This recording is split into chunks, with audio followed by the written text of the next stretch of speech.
a gravação aqui. Bem-vindos os que chegaram depois, pastor Edilmar, nosso presidente, bem-vindo. Missionária Nilzete, lá em Arequipa. Bem-vinda para nós. Graças. Boa noite, graça e paz a todos. Deus abençoe. Amém. É bem poder participar dessa noite com vocês aí. Bem-vindo, pastor Edilmar, bem-vindo. Também eu estou vendo aqui Cleo, lá de Candiba, com a gente, bem-vinda, querida, Deus te abençoe. Irmã Mari, que está conectando o áudio aqui, não sei se ela já está me ouvindo, também lá de Arequipa. Olha, estamos aqui reunindo gente de todas as partes. Que bom, muito bom. Meus queridos, muito bom tê-los nessa noite para mais um encontro missiológico. E antes de mais nada, eu vou aproveitar a presença do pastor Edilmar, nosso presidente, aqui conosco, para nos dirigir uma palavra de oração, ok? Pedindo a bênção de Deus para este encontro. Amém. Amém. Graças a Deus, né, queridos? Vamos orar para que Deus nos abençoe nessa noite, que seja um momento bastante agradável, apesar da distância, mas presente em um só propósito, um só pensamento, que seja uma noite de bastante edificação para nossas vidas. E dizer que é muito bom poder estar vendo a face de cada um de vocês, poder falar e participar deste momento especial nas nossas vidas. Então, como aqui, líder regional, juntamente com o pastor Paulinho, as boas-vindas a todos e que Deus abençoe a todos ricamente, né? E vamos orar em nome de Jesus Cristo. Pai querido, nós somos gratos ao Senhor por este dia, por este momento, mesmo à distância, mesmo que virtual, nós podemos estar juntos, porque cremos num Deus presente, um Deus onipresente, onipotente, um Deus que está no controle de toda a situação. Pedimos a graça do Pai eterno sobre a vida de cada participante, sobre a vida daqueles que vão estar ministrando ao nosso coração nessa noite, que seja noite de aprendizado, noite de edificação. Ó Senhor, a cada lugar que os teus filhos se encontram agora, nos seus lares, nos seus aposentos, nas suas salas, que a graça da presença do Senhor seja abundantemente sobre a vida de cada um dos teus filhos, Pai. Seja sobre nós essa noite, nos abençoando, nos dando graça neste momento, em nome de Jesus. Amém. Amém. Obrigado, pastor Paulinho. Amém. Opa. Muito obrigado, pastor Edilmar. Todos vocês estão me ouvindo bem? O som está chegando bem para todo mundo? Ok, tá? Bem-vinda a irmã Natália também, que está entrando na sala agora, a nossa mais nova aluna, né? Ela vai estar com a gente a partir do segundo semestre, lá de Visa Alegre, Minas Gerais. Bem-vinda, irmã Natália. Tá? Meus queridos Valdirene, chegando agora aqui também, a Ilza e Cleudson também, Mari, acho que agora está nos ouvindo, que o som agora acho que conectou, lá em Arequipa, no Peru, bem-vinda também. Bom, eu vou combinar com vocês o seguinte, aquilo que nós já temos feito em sala de aula, tá? Que vocês já sabem. Vocês, enquanto a gente alguém estiver falando, os demais mantenham seus microfones fechados para a gente não ter interferência, tá? De som aqui, tá certo? Outra coisa também, à medida do possível, vocês deixem os vídeos abertos, que a gente vai vendo e com vocês, vai interagindo. Se por acaso a conexão ficar muito fraca, aí você fecha o seu vídeo, porque você vai ter um áudio melhor, tá certo? Então, fica essa instrução. Se por acaso você perceber que começa a falhar a sua conexão, você fecha o vídeo, que daí melhora a sua conexão. Tá ok? Mas, de um modo geral, vamos tentar estar com o vídeo aberto para poder se ver, e vai ser muito bom o pastor Roberto conhecer todos vocês também, né? E saber para quem que a gente está falando, né? Não está falando para o computador, está falando para pessoas. Tá bom? Nós queremos, então, já dar as nossas boas-vindas ao Dr. Bertel, né, no nosso amigo Dr. Bertel. Primeiras apresentações acadêmicas, ele é mestre em teologia, PhD em missiologia, foi diretor de vários CBMs, né? Quem foi ao CBM, por várias vezes, ele atuou como diretor do CBM, presidente do Comiban, né? Também foi diretor executivo de missões da Aliança Evangélica Mundial, né? E o pastor Bertel também tem atuado como missionário da Interact no Brasil por muitos anos. Foi meu professor do Novo Testamento, de teologia de missões, de missiologia no seminário. E trabalhamos juntos em algumas ocasiões também em alguns projetos na Secretaria de Missões da Convenção, né? Bertel, um prazer muito grande tê-lo conosco. Muito obrigado por ter aceitado o nosso convite. O pastor Bertel está na madrugada lá na Suécia, então nós estamos roubando parte do sono dele. Ele está aqui abrindo mão do sono, de uma boa noite de sono, para estar conosco. Então, já vou te passar a palavra desde já para a gente ganhar tempo. E depois da palestra, então, do pastor Bertel, se alguém quiser fazer perguntas, a gente está com um número mais restrito na sala hoje, acho que a gente pode depois abrir para vocês fazerem perguntas. Aí você pode abrir o seu microfone, perguntar ou escrever no chat a sua pergunta. A gente vai estar trocando ideias aqui. Pastor Bertel, bem-vindo. Obrigado. Uma alegria estar com vocês. Obrigado por esse convite. De fato, eu estou aqui no norte da Europa. Aqui já estamos 5 horas adiantados, então aqui já estamos chegando a 15 para 1 da madrugada. Mas os vizinhos aqui já sabem, eu dou muita aula de madrugada assim, então eles não se apavoram tanto, não. Mas é um prazer muito grande estar com vocês. Todos vocês, alguns eu tenho encontrado, outros são rostos novos, né? Gente nova aí, e uma alegria, né? Ter gente aqui, até internacional, né? Lá de Arequipa, Nilzete, a Mari, só que eu vou falar em português hoje, tá? Mas vocês entendem, não tem problema nenhum. Temos também paulistas ali, né? Tem de outros lugares. Minas Gerais também, eu entendi.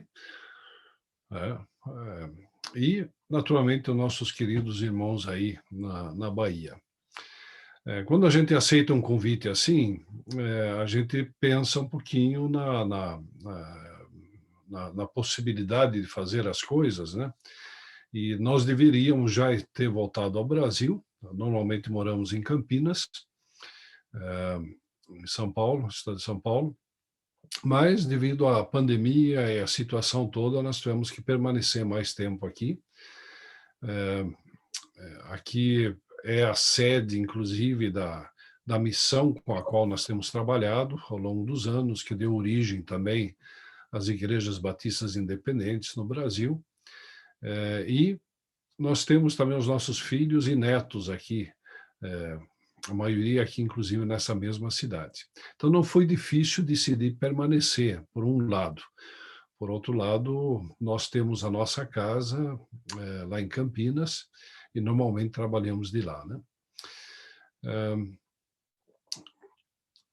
Nós temos conversado um pouquinho sobre qual seria o tema dessa noite. E eu quero compartilhar, então, um PowerPoint para vocês. Nós vamos seguir esse PowerPoint, mais ou menos, né? Pode ser que eu pule um pouquinho, adiante um pouquinho, coisa assim, vamos ver como é que o tempo vai caminhando. E esperamos que funcione bem, né? Graças a Deus por essa tecnologia que nos facilita essa comunhão e essa comunicação, né? Apesar da distância que existe, né? E, de fato, como o pastor Paulinho tem dito, a gente tem estado envolvido com missões e inclusive, nós trabalhamos juntos já nos anos 80, né, Paulinho? A gente era muito jovem naquela época, provavelmente, né? Fizemos viagens juntos e trabalhamos bastante junto com missões e temos tido esse privilégio de, né, ter essa amizade durante muitos anos. Mas vamos ao tema.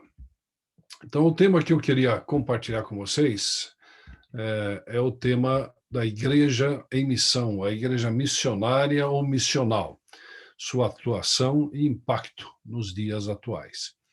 Então, esse vai ser o tema que a gente vai refletir um pouco, pensar algumas coisas sobre isso, compartilhar um pouco daquilo que está acontecendo e também a visão que se tem, naturalmente, tanto no nosso contexto brasileiro, como também a nível internacional. E eu começo com uma foto, vamos ver se vai funcionar aqui agora, de um lugar que alguns de vocês conhecem. Essa é a nossa Igreja Batista Betel de Porto Alegre. O Paulinho lembra da igreja ali, né? Sendo gaúcho também, então é muito especial. E eu estou com essa foto aqui pensando justamente em igreja em missão, porque o nosso trabalho missionário no Brasil, que deu origem às nossas igrejas, foi no Rio Grande do Sul, há mais de 100 anos atrás, 109 anos atrás. E a igreja em Porto Alegre tem sido uma dessas igrejas que a gente pode chamar de igreja em missão. Uma igreja que tem se envolvido no trabalho missionário, tanto local como também internacional.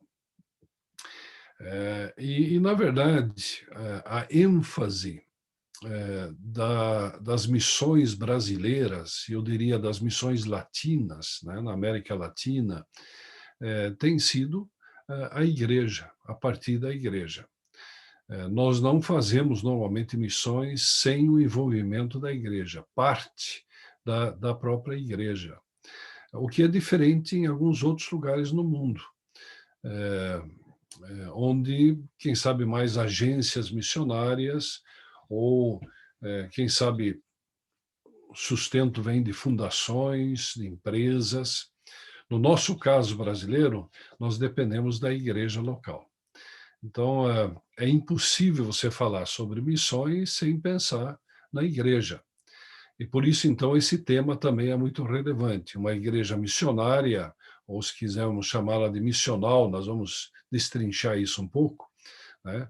Ou eu prefiro esse termo, a igreja em missão, é uma igreja, algo importante, né, para nós refletirmos, pensando no ministério. E vocês que estão fazendo o seminário certamente já estão envolvidos em alguma igreja local, mas também, certamente, se preparando para estar liderando igrejas que sejam igrejas missionárias, igrejas que estão envolvidas no trabalho missionário. E aí, na Bahia, nós temos muitas igrejas que surgiram a partir do trabalho missionário. Inclusive, eu estive visitando alguns lugares aí já nos anos 70, né? Candiba, entre outros, Guanabi, né? E Caetité também, acho que já tinha alguma coisa, Riacho de Santana surgiu logo depois, Igaporã, outros lugares, fora, naturalmente, aqueles mais próximos ali, Vitória da Conquista e assim por diante, né? Então, tem sido uma tônica, digamos assim, do trabalho que temos realizado, é um trabalho missionário. Mas também, a partir dessas igrejas, muito trabalho missionário tem sido feito. E estamos, inclusive, conversando com o pastor Paulinho aqui sobre Candiba, que tem sido um celeiro de missionários.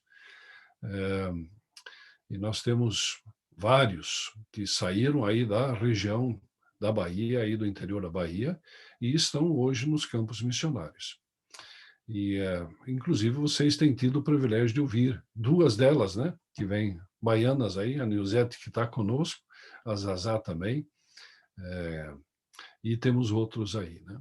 Então, é um tema relevante, porque não dá para falar sobre igreja sem missão e não dá para falar de missão ou missões sem a igreja.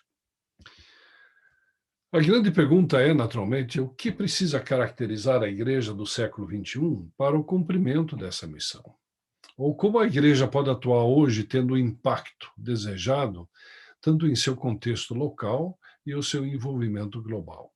Então, é um pouquinho disso que eu queria compartilhar com vocês essa noite. Eu creio que o melhor é começar com alguns modelos bíblicos, porque, na verdade, esse vínculo muito forte de igreja com missões fica claro nas Escrituras. E a gente não vê uma igreja surgindo no contexto bíblico que não tenha um envolvimento missionário, tanto local como global. E a mesma coisa, quando o trabalho missionário avança, o que acontece é que igrejas são plantadas. Então, eu costumo às vezes falar de uma eclesiologia, né, um estudo da igreja, eclesiologia missional, quer dizer, que tem a ver com missões, mas também uma missiologia eclesial, que tem a ver com a igreja. E as duas coisas estão bem juntas aí. E eu queria rapidamente só passar alguns exemplos que vocês conhecem já, lembrando. O primeiro deles é a Igreja de Jerusalém, que é essa primeira igreja que surge, né? E faz poucos dias aí nós comemoramos o Pentecostes. Uma igreja que é formada, em primeiro lugar, por judeus convertidos, tanto os judeus que moravam ali em Jerusalém, como alguns também que tinham vindo para a festa do Pentecostes, ou das primícias, e ali, então, ouviram o evangelho e se converteram. Então, é uma igreja que é formada ali a partir desses que, mesmo com uma tradição judaica, mesmo tendo nascido dentro do judaísmo, entenderam que Jesus Cristo era o Messias, que Jesus era o Cristo, que era o Messias, e se converteram. E acabaram, então, formando essa primeira igreja em Jerusalém, que nós sabemos cresceu rapidamente, né? Falar 3.000 no primeiro dia, nem todos ficaram ali, alguns voltaram para suas casas, as suas províncias, mas logo fala em 5.000 e depois nem tem número mais, né? É uma multidão que está ali. É uma igreja dirigida pelos apóstolos, teve esse privilégio, né? Essa liderança da primeira geração de discípulos de Jesus. Então, vocês podem imaginar as pregações ali, né? Diferentes das nossas, são aqueles que estiveram com Jesus que estão transmitindo isso para o pessoal nessa igreja. E essa formação, né, de novos discípulos que ocorre ali. Uma igreja que vocês sabem é caracterizada por uma forte comunhão, né? Estavam juntos, também compartilhamento, e isso dentro de um contexto bastante hostil e perseguidor, né? A perseguição tanto por parte dos judeus, que não queriam aceitar o Cristo, né? Jesus como o Messias, não queriam aceitar aquilo que eles achavam era uma seita apenas que tinha surgido, mas também uma perseguição que acontece por causa do Império Romano, dentro do contexto romano, que vai se acirrar, naturalmente, à medida que vamos chegando para o meio e para o fim do primeiro século. E uma igreja que também mostra muita solidariedade, cuidado uns com os outros. E vocês conhecem os textos ali de Atos 2 e Atos 4, que mostra isso aqui, né? Quer dizer, é uma igreja que realmente se preocupa com a comunidade, tanto dos crentes ali, mas também com as pessoas que estavam em volta ali. Inclusive, com isso, então, criando bastante credibilidade dentro da sua comunidade. Também é uma igreja que, aos poucos, vai alcançando a sociedade local, incluindo também pessoas gentias que estavam ali e autoridades. E é interessante isso. Não fica apenas naquele grupo inicial, mas aos poucos, então, como eu disse, vai crescendo e alcançando outras pessoas. E a importância, justamente, de Jerusalém, pensando uma igreja em missão, em missões, é que ela contribui para esse avanço missionário. Quando acontece a perseguição, né, de Atos 8:1, aí começa a se cumprir Atos 1:8. Vocês já ouviram isso antes, né? A Igreja de Jerusalém, que se tornou a base para o estabelecimento do ensino apostólico, também, naturalmente, as discussões todas, como é que nós envolvemos os não-judeus na igreja, no Concílio de Atos 15, mas é a igreja que fornece, podemos dizer assim, os crentes que vão fundar igrejas em outros lugares. Então, é a partir de Jerusalém, com o ensino que eles receberam em Jerusalém, com a visão que eles receberam ali, que eles vão, então, muito por causa da perseguição, naturalmente, vão para outros lugares. E, de repente, Atos 1:8, né, sendo testemunhas em Jerusalém, mas também na Judéia, Samaria e até os confins da terra, vai alcançando. Entre outros lugares, então, chegando em Antioquia da Síria, que é a segunda igreja que eu queria mencionar, uma igreja que vocês conhecem também, que é formada por esses refugiados, esses imigrantes. Então, a migração, na verdade, sempre teve uma importância muito grande na expansão do Reino de Deus, na expansão missionária, no estabelecimento de outras igrejas. E nós vemos isso na história mais recente também, né? Em muitos casos, as primeiras igrejas que surgiram, evangélicas, surgiram no Brasil, foi através da migração, ou da Europa ou dos Estados Unidos. Depois da Guerra Civil nos Estados Unidos, por volta de 1860, muitos crentes vieram para o Brasil, para outros lugares da América Latina, e foi ali que surgiram as primeiras igrejas evangélicas, né? Também pessoas vindo da Europa, e dessa forma, então, algumas denominações foram surgindo. E é o que está acontecendo também em nossos dias. Esse movimento de migração, ou a diáspora que se fala, é algo que tem gerado novas igrejas em muitos lugares. E foi o caso da igreja lá em Antioquia. Vocês lembram disso? Atos 11 fala sobre isso. Inclusive começou ali um avivamento, muita gente se convertendo, e mandaram Barnabé, né? O pessoal lá de Jerusalém mandou Barnabé para ver o que estava acontecendo. Estava meio fora do controle dos apóstolos, né? E eles ficaram meio preocupados. O que está acontecendo lá? E Barnabé chega e vê que é Deus que está operando, né? E é interessante a formação dessa igreja, que ela vai ter uma liderança multicultural. Vocês conhecem isso de Atos 13, né? Onde fala sobre esses diferentes. E aí nós temos um Barnabé, que agora pelo hino a gente sabe que vem de Chipre, né? Veio de Chipre. Temos Saulo, que é de Tarso. Temos duas províncias romanas, mas fora do contexto ali mais judaico. Temos Manaém, que então faz parte de um contexto mais judeu. Temos Níger, que significa negro, então um africano que vem de lá. E temos também, como era o nome dele? Simão, né? Que veio também de o que hoje nós seria mais ou menos a Líbia, ou alguma coisa assim, né? Norte da África. Então, quem sabe um árabe, né? Então, nós temos essa mistura muito interessante dentro da igreja de Antioquia, que vai tornar essa igreja, já no seu fundamento, uma igreja multicultural, uma igreja com uma visão global, podemos dizer, em relação a isso. Tem um forte testemunho, um crescimento local, inclusive ali que eles, primeira vez, são chamados de cristãos, né? Pequenos cristos, aqueles seguidores de Cristo. Quem sabe mais, era mais um xingamento do que outra coisa na época, mas pegou, né? E nós nos chamamos de cristãos hoje. Também uma liderança com uma visão holística, uma visão completa, inclusive participaram da ajuda aos pobres de Jerusalém, quando teve ali fome. E nós notamos essa sensibilidade à direção do Espírito Santo, em oração e jejum. Uma característica de uma igreja que está envolvida em missões. O que acontece?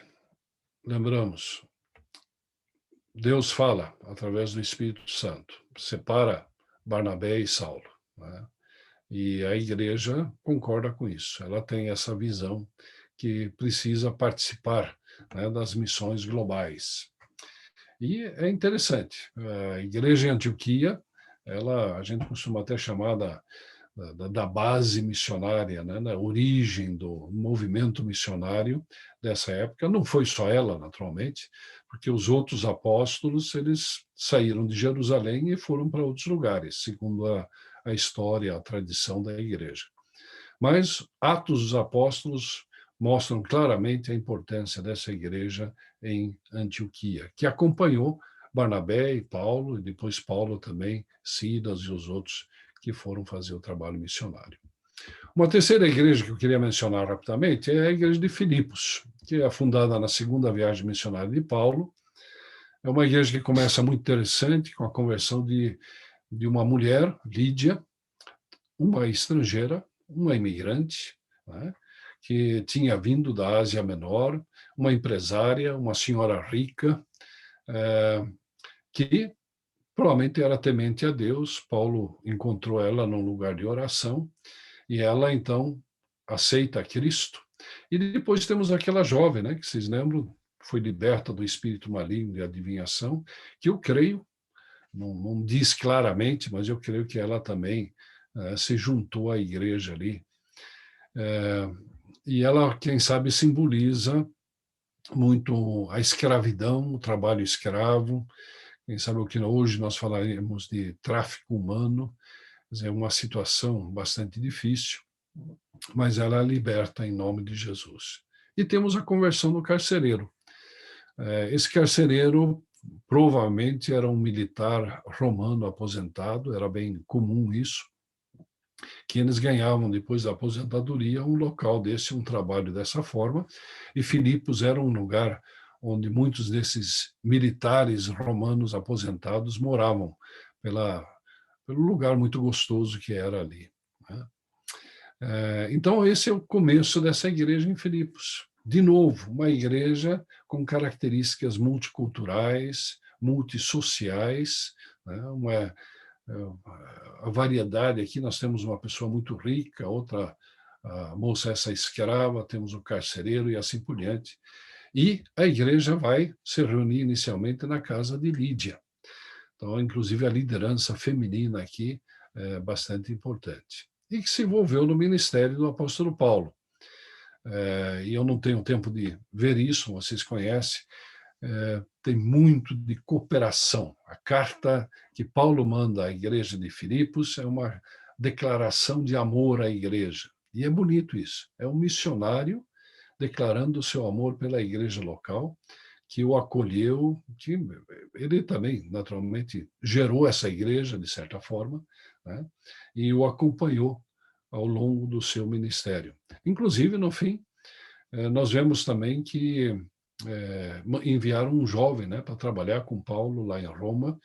Não deu muito certo, porque ele ficou doente e tal, mas foi uma demonstração muito clara de uma igreja que estava acompanhando, estava participando ativamente no trabalho missionário. E a quarta igreja que eu queria mencionar é a igreja de Tessalônica. Também fundada na segunda viagem de Paulo, logo depois de Filipos, ele vai para Tessalônica, está na Europa, está na Macedônia, está na Grécia, né?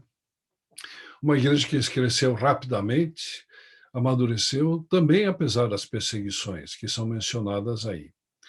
E Paulo diz que ela tornou-se um modelo de testemunho da fé cristã. Nós vamos ler um texto bíblico sobre isso. É claro que ela tinha os seus problemas, assim como qualquer igreja, né? E eu acho isso muito importante, interessante também, que Deus não desiste porque uma igreja tem os seus problemas. Ele continua trabalhando com a igreja, contando com ela, né? E é o que o apóstolo Paulo também faz com essa igreja. Uma igreja também que mostrou a sua generosidade, né? Inclusive, quando Paulo vai falar sobre as ofertas, que ele vai lá, por exemplo, na carta aos Romanos, ele fala sobre a oferta para os pobres em Jerusalém, ele menciona justamente essas igrejas na Macedônia que participaram dessa oferta. Vejam esse texto, começo de 1 Tessalonicenses. Sempre damos graças a Deus por todos vocês, mencionando-os em nossas orações. Lembramos continuamente diante do nosso Deus e Pai o que vocês têm demonstrado. Vejam bem, o trabalho que resulta da fé, o esforço motivado pelo amor e a perseverança proveniente da esperança em nosso Senhor Jesus Cristo. Que vocês têm fé, esperança e amor, né? Os três aqui. Sabemos, irmãos amados de Deus, que Ele os escolheu porque o nosso evangelho não chegou a vocês somente em palavra, mas também em poder, no Espírito Santo e em plena convicção. Vocês sabem como procedemos entre vocês em seu favor. De fato, vocês se tornaram nossos imitadores e do Senhor. Apesar de muito sofrimento, receberam a palavra com alegria que vem do Espírito Santo. E vejam bem, e assim tornaram-se modelo. Muito interessante isso. Para todos os crentes que estão na Macedônia e na Caia. Porque partindo de vocês, propagou-se a mensagem do Senhor na Macedônia e na Caia. Não somente isso, mas também por toda parte tornou-se conhecida a fé que vocês têm em Deus. Que testemunho bonito, né, que Paulo dá dessa igreja em Tessalônica. Uma igreja nova ainda. Quando Paulo escreve essa primeira carta, quem sabe passou no máximo um ano que ela foi fundada, quem sabe menos. Uma igreja que está lutando, naturalmente, no meio de todo esse contexto hostil do Império Romano, também influências negativas que vinham, às vezes, de judaizantes, aqueles que queriam mudar o conceito, inclusive, da salvação pela fé, mas uma igreja que se tornou modelo. E eu acho que isso aqui é muito importante. Nós precisamos também, em nossos dias, igrejas modelos. Igrejas que dão, vamos dizer assim, o norte, que mostram como é que a gente pode estar envolvido de diferentes formas. Timóteo Carriquer, que é um missionário presbiteriano e teólogo e tem escrito muita coisa, inclusive temos vários livros dele em português, mora lá em Florianópolis.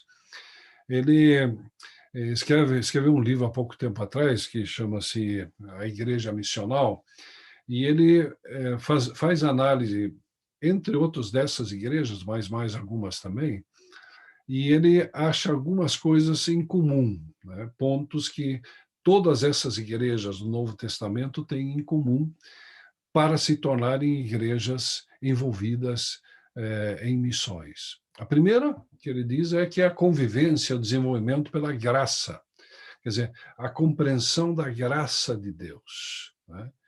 E que não está baseada em obras, salvação pelas obras, mas entendendo que é pela graça de Deus, a graça abundante de Deus. Também a manifestação do amor em ação. Quer dizer, igrejas que têm uma boa base teológica, uma boa compreensão da fé, mas, ao mesmo tempo, também estão demonstrando esse amor de Deus em ação, coisa concreta. Outro ponto que ele destaca é a igreja que tem garra. Eles no meio da luta, da perseguição, mas eles estão ali firmes, lutando, trabalhando. O esforço, a visão, inclusive não de curto prazo, mas de longo prazo. Não com atalhos, né? Não tentando crescer, né? Inventando coisas que não têm a ver com a palavra de Deus, ou coisas que são antiéticas, né?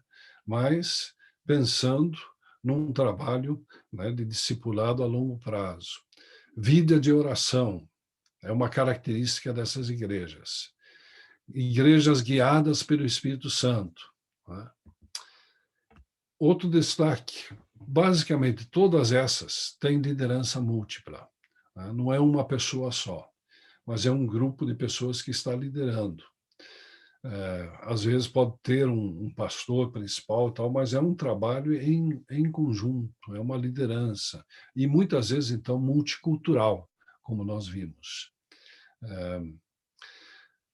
E uma característica também, ciente da sua identidade.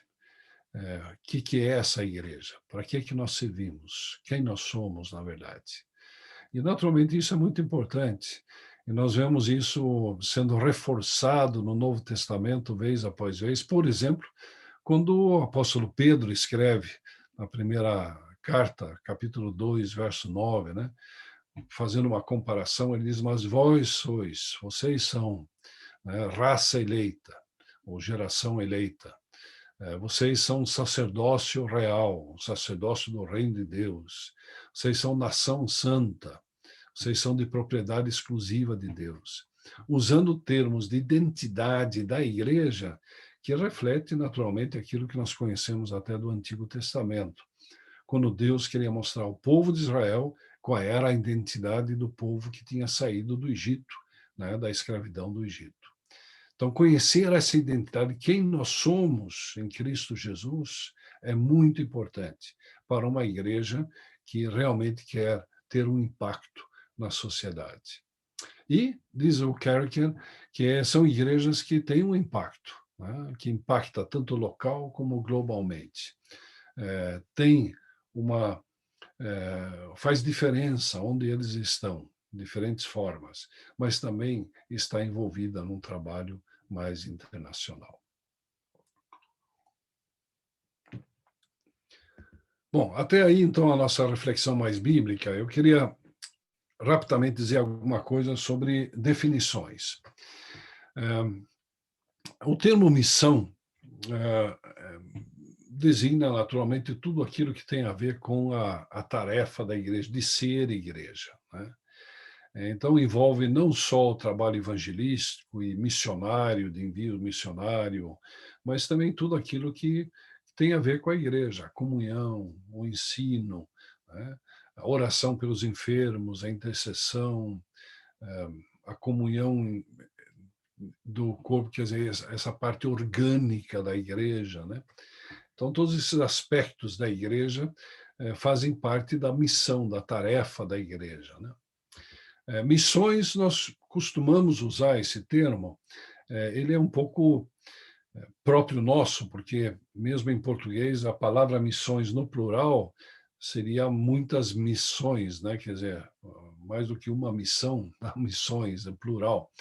Mas nós temos usado esse termo missões para falar principalmente do envio de pessoas em envolvimento com o trabalho transcultural, um trabalho né, de abertura de igrejas em outras culturas, em outros lugares. E podemos manter essa definição, não tem problema nenhum. Um termo que vocês vão ver em muita literatura hoje, certamente conhecem, é Missio Dei, a missão de Deus. Isso lembrando de que a missão realmente pertence a Deus. E nós somos convidados por Deus para cooperar com Ele, na missão dele. O plano foi dele, a ideia foi dele. Missões, que a gente costuma dizer, nasce no coração de Deus. É uma iniciativa de Deus desde a época da queda, né? Bom, na verdade, o plano de Deus é anterior. O plano de Deus é já na criação, né? Quando Deus pensa a sua intenção que ele tem com o ser humano, colocando dentro desse ambiente de natureza, dentro da sua criação. Então, essa missão de Deus é essa missão salvadora de Deus, redentora de Deus. E nós, então, na nossa missão, na nossa tarefa, nós fazemos parte, ou cooperamos com Deus nessa missão. Quando a gente fala de uma igreja missionária, pensamos principalmente, quem sabe, numa igreja que participa no trabalho missionário para fora. E não tem nada de errado nisso. Mas vocês sabem que termos podem ser, né, vistos de diferentes formas e definidos diferentes. Mas essa é a forma como nós temos usado essa terminologia. Então, uma igreja que está envolvida diretamente no envio de missionários, no envio de verbas, recursos, participa na intercessão a favor do trabalho missionário, que pode ser um trabalho, naturalmente, dentro do nosso país, numa outra região do país, com os povos indígenas, por exemplo, no nosso país, mas também fora, em outros lugares, né? Um termo novo, então, que tem surgido ultimamente, e que faz parte, inclusive, do título que o pastor Paulinho sugeriu, é o termo missional. também é um adjetivo de missão, assim como missionário, né? Mas tem sido interpretado, principalmente onde surgiu, aqui na Europa inicialmente, como uma participação mais ativa local. E a reação foi de alguns, entre outros que eu vou citar aqui, Leslie Newbigin, um missionário que estava na Índia, voltou para a Inglaterra, e ele descobriu que a sua igreja local na Inglaterra estava envolvida em missões lá fora, mas não estava fazendo nada dentro do seu próprio contexto. Estava participando em ganhar almas, ganhar pessoas em outros lugares, mas não estavam se envolvendo com a sua comunidade, não estava tentando ganhar os vizinhos, no seu bairro e coisa assim, né? Estava contente em fazer coisas longe, mas não fazia perto. Então aí surgiu essa ideia, missional é fazer missões ou ser missional dentro do seu contexto. Eu diria que a gente não pode separar essas coisas. Por isso, então, que eu falo bastante sobre esse termo, prefiro esse termo, a igreja em missão, que trata tanto das missões locais, o trabalho missionário local, ser missional localmente, mas também estar envolvido lá fora. E eu acho que esse é o modelo que nós vimos na Bíblia, esse é o modelo que nós vimos nessas igrejas, esse é o modelo de Atos 1:8, ser testemunhas em Jerusalém, tanto em Jerusalém como também em outros lugares. Então, se vocês veem na literatura aí, o termo missional sendo usado apenas para alcançar os vizinhos da igreja, ou apenas o envolvimento local na comunidade local, reajam um pouquinho com isso. Tá certo, vamos fazer isso também, mas não podemos perder a outra perspectiva de alguma coisa mais adiante, né? Tem se trabalhado um pouquinho com essa questão do termo missão. E eu queria citar rapidamente algumas coisas aqui também, só para vocês terem isso, e depois, se alguém tiver interesse, eu posso mandar isso aqui por escrito. Já uma conferência em 52, faz muito tempo, foi o ano que eu nasci, essa conferência definiu missão da seguinte forma: a missão não é primordialmente uma atividade das igrejas, mas um atributo de Deus. Quer dizer, dizendo novamente que a missão parte de Deus, né? Vem de Deus. Deus é um Deus missionário. Missão é o movimento de Deus em direção ao mundo, e a igreja é um instrumento nessa missão. Participar da missão é participar do movimento de amor de Deus para com as pessoas, visto que Deus é uma fonte de amor que envia. Aqui ficou meio errado aqui a coisa. Então, uma boa, eu acho, definição o que é missão. Esse Leslie Newbigin, que eu citei, que estava na Índia e voltou para a Inglaterra, ele diz que missão é a proclamação do reino, é a presença do reino e a antecipação do reino. Eu gosto disso. Quer dizer, é você proclamar o que é o reino de Deus, né? Quais são as características desse reino. Foi a mensagem de Jesus, né? Ele foi por toda parte e pregou acerca do reino, né? Essa foi a mensagem dele, que caracteriza isso. Mas também a presença do reino. Significa que o reino tem chegado. Jesus também disse, o reino está entre vocês. E nós, como igreja, estamos aí representando esse reino presente. Então, tem que fazer diferença, porque o reino de Deus está aí, em Guanabi, está em Candiba, está em Arequipa, está em outros lugares aí, né, que estão representados.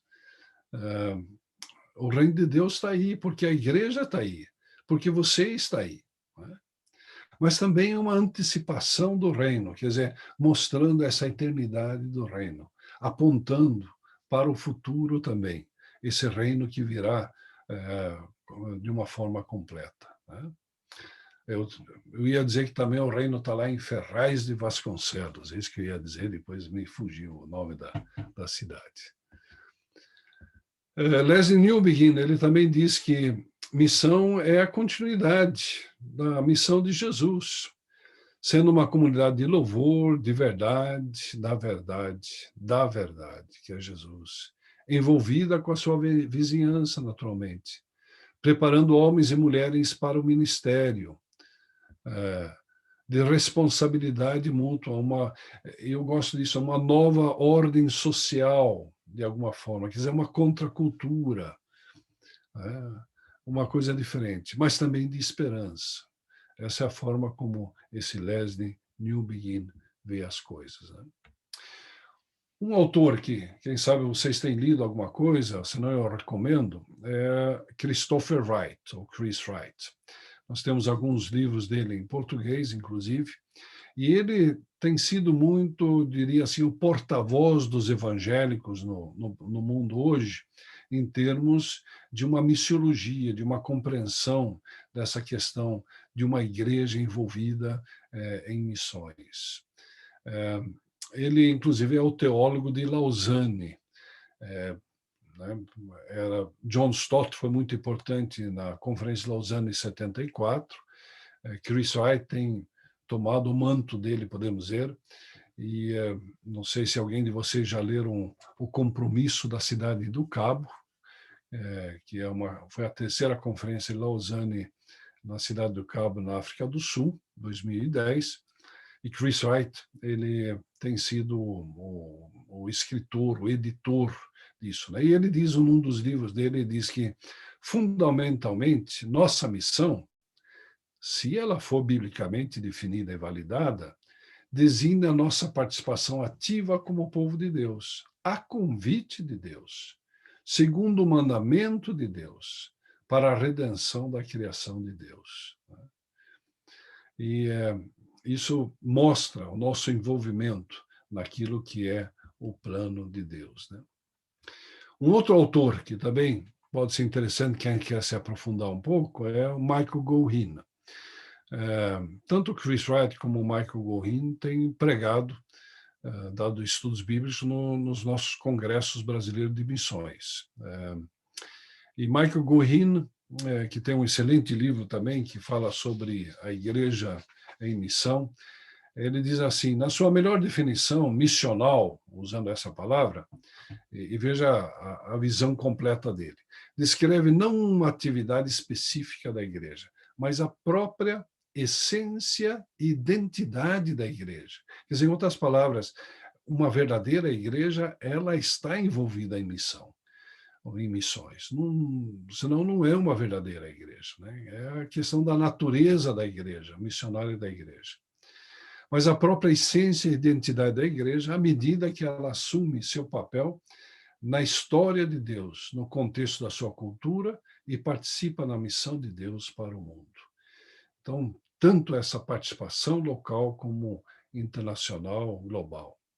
Ou a gente podia dizer, uma igreja enviada, né? Jesus nos envia, assim como o Pai me enviou, eu vos envio. Somos enviados para dentro da sociedade e para fora no mundo, né? Uma igreja enviada por Deus. Eu vou pular essa citação aqui e fazer uma pequena reflexão rapidamente sobre o que tem acontecido no nosso contexto brasileiro em relação a isso. Os missionários que chegaram para o Brasil, e também para outros lugares, naturalmente, eles vieram com uma visão missionária, não tem dúvida nenhuma. Eles tinham uma visão principalmente para si próprio, um chamado e uma visão de chegar no lugar e ganhar pessoas para Cristo. Então, eles traziam consigo uma visão missionária. Meus pais vieram como missionários da Suécia nos anos 50, minha sogra também já nos anos 40, e eles tinham naturalmente um chamado e uma visão missionária para alcançar pessoas onde eles chegaram. Mas nem sempre tinham uma visão de formar uma igreja missionária, uma igreja que tivesse uma visão de ir para fora, né? E há uma diferença aqui, que a gente pode ter um foco muito forte em chegar num lugar para ganhar as pessoas naquele lugar, para fazer diferença naquele lugar, mas nem sempre formar uma igreja que também pensa em como ela vai alcançar outros lugares. E eu acho muito interessante o exemplo, né, que está próximo de vocês aí, igreja em Candiba, que foi uma igreja que foi formada para alcançar naturalmente ali a cidade, né, de Candiba.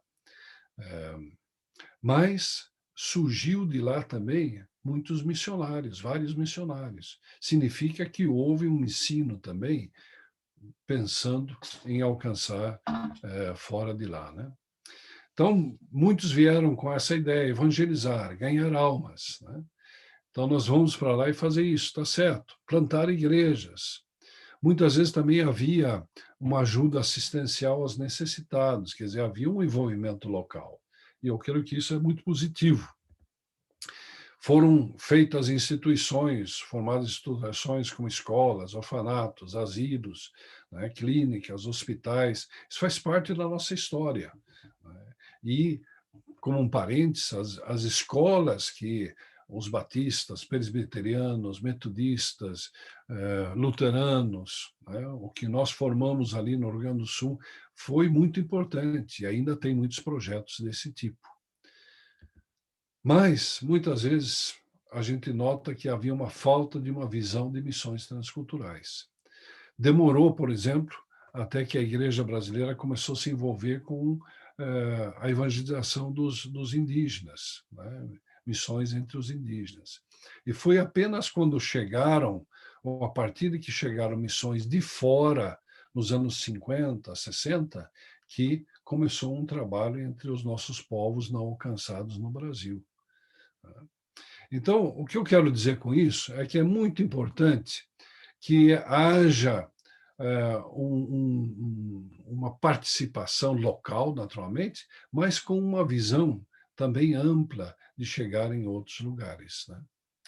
Também a gente nota que tem, na nossa história da igreja no Brasil, pouco envolvimento em mudanças estruturais na sociedade, inclusive em questões morais. E deixamos, muitas vezes, outros, né, definirem as questões morais, éticas, ou de montar as estruturas que, infelizmente, não só no Brasil, em outros lugares também, muitas vezes foram estruturas corruptas, né, ou injustas, de diferentes formas. Eu acho que nós estamos trabalhando, nesses últimos anos, com mudanças importantes aqui. E quem sabe alguns de vocês conhecem o pastor Rubens Múzio. Ele diz o seguinte, num livro chamado DNA da Igreja, também muito bom, ele diz: parece-me que os cristãos não conseguem influenciar decisivamente a cultura brasileira, nem nosso processo histórico pela falta de uma boa visão da pessoa, da vontade e dos planos de Deus.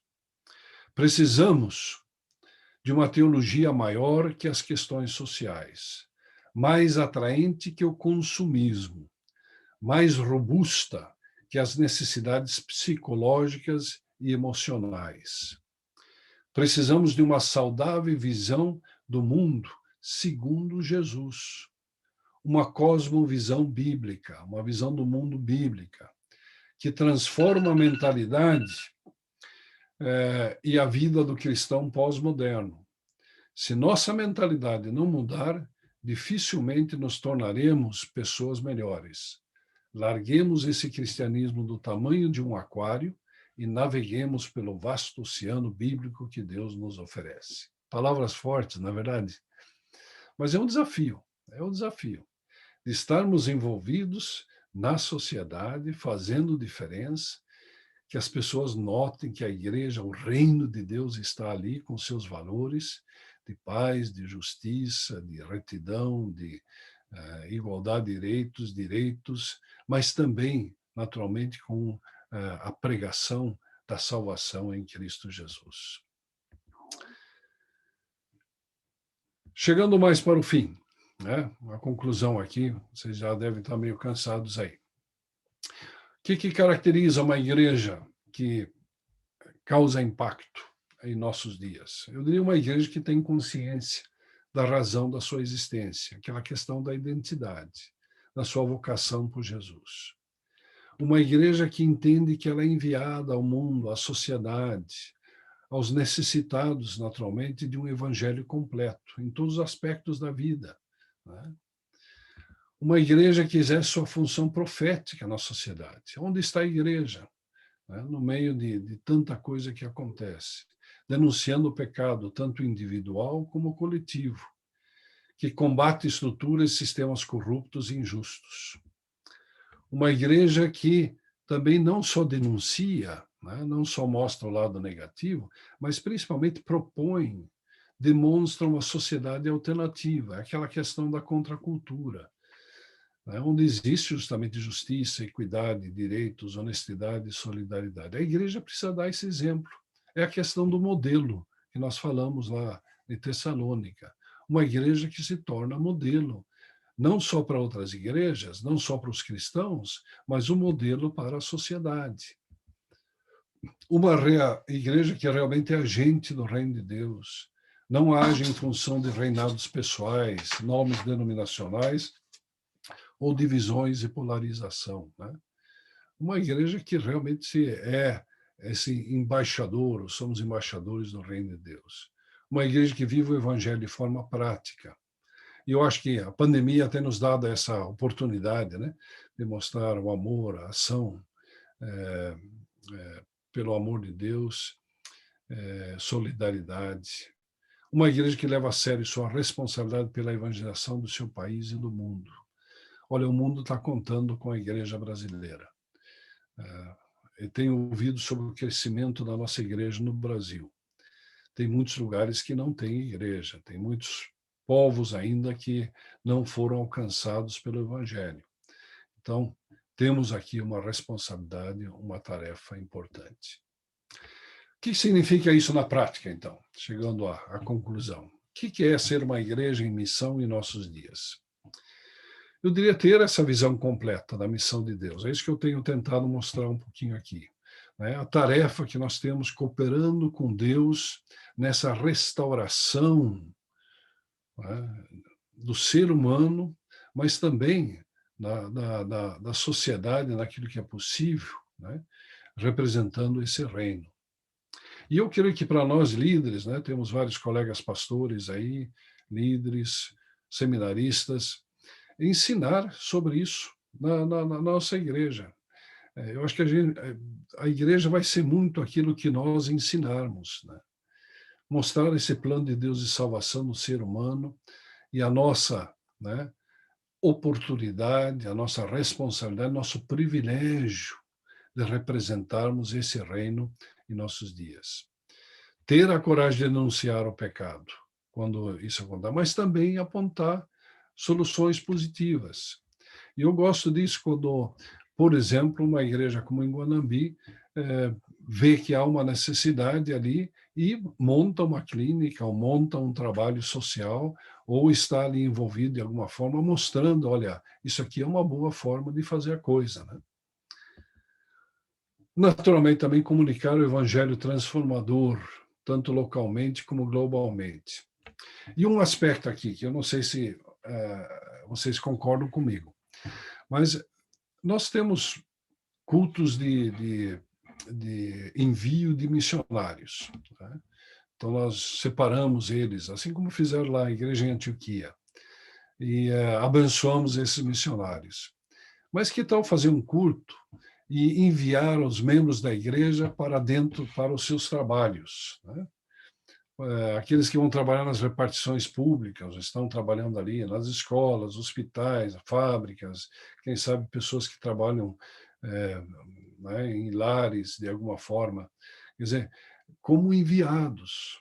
Né? A gente não precisa chamar de missionários, se quiser também não tem problema, né? Mas como enviados, como representantes de Deus. Né? Está orando por essas pessoas, enviando eles como igreja. Agora vocês são enviados pela igreja, por Cristo, para dentro do seu local de trabalho, a sua família, a sua comunidade, né? Fazer cultos de envio dessa forma, né? E, naturalmente, participar ativamente no envio de pessoas para outras culturas. Nós temos muita coisa a fazer localmente, a gente poderia estar usando isso como até uma desculpa para não se envolver internacionalmente ou globalmente ou com outras culturas, dizer, temos tanto trabalho aqui, tem tanta gente que ainda não ouviu falar de Jesus, não aceitou Jesus aqui na minha cidade, na minha comunidade, né, no meu bairro. E é verdade, tem muito trabalho, mas nós não podemos esquecer que também temos uma responsabilidade para fora. Se os missionários que vieram de fora e evangelizaram o nosso país tivessem pensado dessa forma, o evangelho ainda não teria chegado. Eles saíram de lugares que tinha necessidade, mas foram ao nosso encontro, foram nos contar acerca de Jesus Cristo. Eu creio que isso é muito importante. Isso traz bênção, naturalmente, para a igreja. E formar, discipular novas gerações. Eu creio que temos aqui um potencial muito grande. E os nossos seminários aí, por exemplo, em Guanambi, está fazendo isso, preparando novas gerações de líderes, e algo que nós, como pastores, também precisamos estar envolvidos. Então, a Igreja em Missão, a Igreja Missionária ou Missional, é uma comunidade sem fronteiras, formada por discípulos de Jesus comprometidos com as diferentes dimensões do Evangelho e que promove os valores do reino, sendo uma bênção transformadora na sociedade onde está, indo além de fronteiras culturais, religiosas, geográficas, linguísticas, geracionais e sociais. Quer dizer, temos que pregar por todo ir, pregar o evangelho em todo o mundo. Essa é a igreja em missão. Essa é a igreja missional ou missionária, que tem impacto nos dias atuais. O que nós queremos? Não que o Cristo Redentor do Rio seja conhecido em primeiro lugar, mas esse Cristo que ele representa seja conhecido em todas as nações. Pastor Paulinho, eu paro aqui. Espero que ainda tenha alguns vivos por aí. Com certeza. Estamos super vivos. Está vendo? Então, muito obrigado, pastor Beto. Que palavra esclarecedora. Eu creio que todos nós aqui fomos esclarecidos e impactados também. Eu estou vendo aqui o chat, aqui, alguns colocando algumas coisas interessantes. E acho que nós temos um tempinho, né, para a gente assim, ainda aproveitar um pouquinho a presença do pastor Bertel. Lá já vai logo chegar às 2h.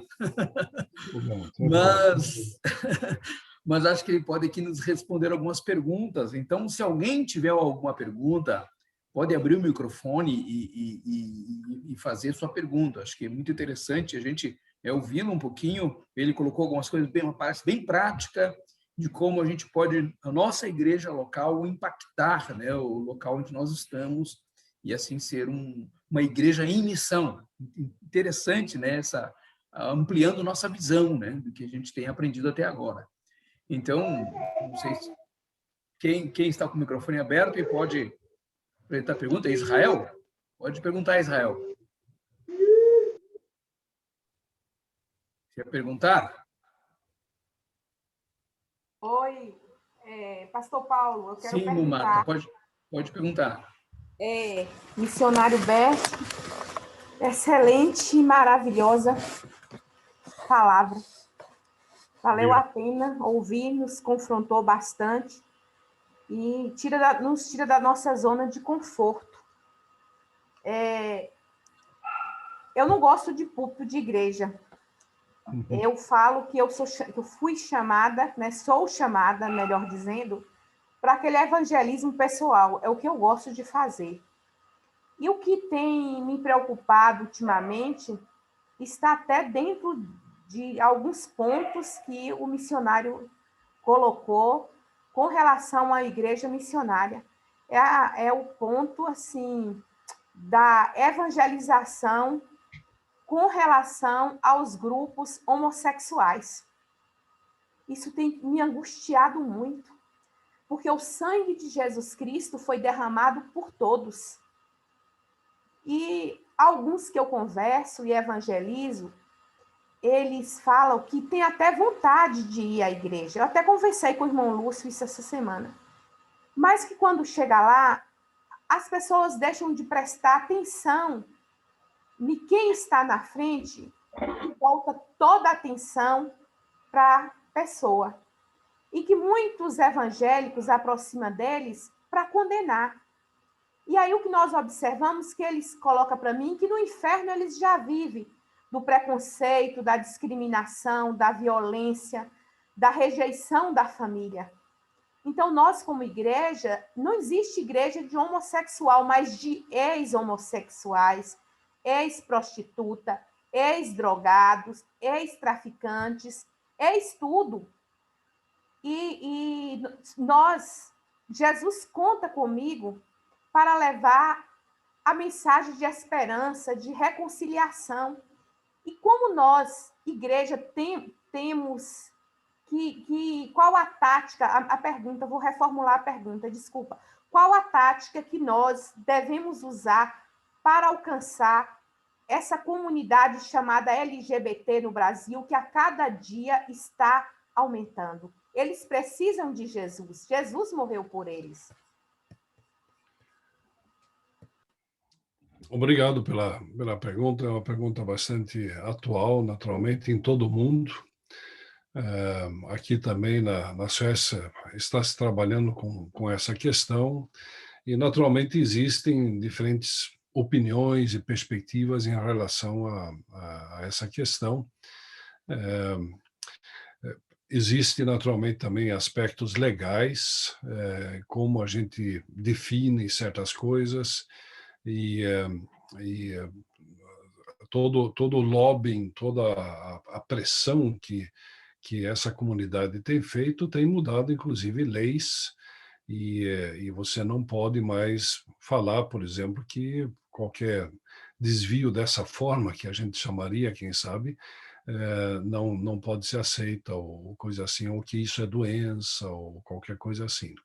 Então, a gente precisa tomar um certo cuidado em relação àquilo que a própria lei fala em termos de discriminar grupos ou pessoas. Então, acho que esse é um ponto de partida que a igreja precisa ter também, em termos de respeito pelas pessoas, independente, vamos dizer assim, do seu pano de fundo, a sua história, qualquer coisa assim. Eu concordo plenamente que essas pessoas, assim como todos nós, precisamos do Evangelho de Jesus Cristo, precisam ser alcançados. E trabalhar entre uma comunidade, ou um grupo de pessoas que são diferentes, de alguma forma, pode trazer bastante incômodo, bastante dificuldade, e como você mesmo diz, quando pessoas assim chegam na igreja, geralmente chamam a atenção, e nós estamos desacostumados a atender pessoas que são diferentes. Então, pode ser pessoa desse grupo, do LGBT, né, ou pessoas homossexuais, ou seja assim, que, de alguma forma, nós não sabemos bem como lidar com isso. Eu acho que a primeira tática é mostrar o amor de Deus. Eu acho que a gente precisa enfatizar isso. Deus ama a todos, né? E Deus quer encontrar todos. E todos nós somos pecadores de um jeito ou de outro e precisamos de Jesus Cristo. A conversão deles ocorrerá a partir do trabalho que o Espírito Santo faz, porque é o Espírito Santo que convence do pecado, do juízo, né, da justiça. Então, nós precisamos orar que Deus, né, através do seu Santo Espírito, faça a obra. E o Espírito Santo estará trabalhando se essa pessoa se converter, aceitar a Cristo Jesus. O Espírito Santo, precisamos confiar que ele estará também fazendo a obra completa, da forma como Deus quer na vida dessa pessoa. Então, aí pode ser, né, eu acho que é um ponto de partida. Falar do amor de Deus, mostrar esse amor. Se nós refutarmos, se nós discriminarmos, é claro que essas pessoas não se sentirão atraídas à igreja, naturalmente, e quem sabe nem a Cristo, né? Agora, eu acho que a gente precisa se cuidar um pouquinho para não entrar numa polêmica que, de alguma forma, gera uma situação difícil dentro da sociedade, pensando nas leis, né? Nós precisamos trabalhar dentro daquilo que é legal, aquilo que é correto, E essas leis antidiscriminatórias são bastante fortes hoje, e também no nosso caso no Brasil. E não é só em relação a esse grupo de pessoas, é em relação a pessoas de, quem sabe, de diferentes raças, de pessoas de outros, ou de diferentes níveis sociais. Então, tem várias questões, ou, por exemplo, que tem alguma deficiência de alguma forma. Quer dizer, nós temos vários grupos na sociedade que vêm sendo bastante discriminados ao longo da história. E a igreja tem que ser inclusiva, né? A igreja tem que abraçar, tem que ser uma comunidade terapêutica, onde esse pessoal, inclusive, se sente acolhido e também, né, vai ser curado naquilo que for necessário ser curado.